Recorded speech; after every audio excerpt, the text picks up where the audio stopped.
Welcome to Blizzard Fire. We hope this video helps fire up your solution.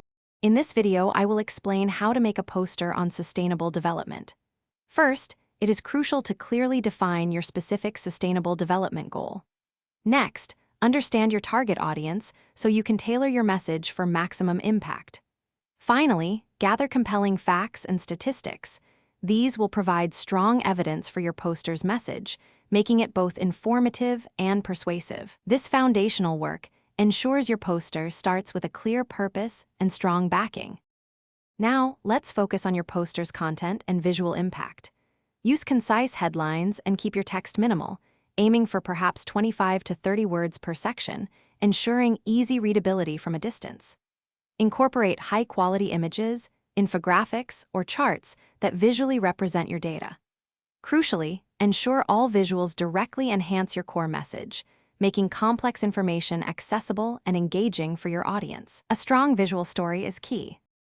Effective design is paramount for a successful poster. Choose a clean layout with sufficient white space. This helps guide the viewer's eye and prevents your poster from looking cluttered.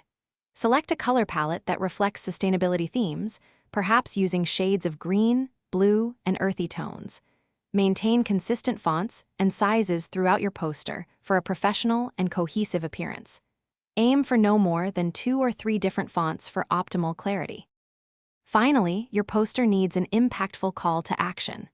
Include a clear, actionable statement that encourages viewers to engage, whether it's to learn more, change a habit, or support an initiative. Highlight the positive benefits of sustainable practices for individuals and the community. Before printing, thoroughly proofread your entire poster for any grammatical errors or typos. A polished presentation reinforces your credibility and ensures your message is taken seriously. Thanks for watching. If you found this helpful, don't forget to like and subscribe.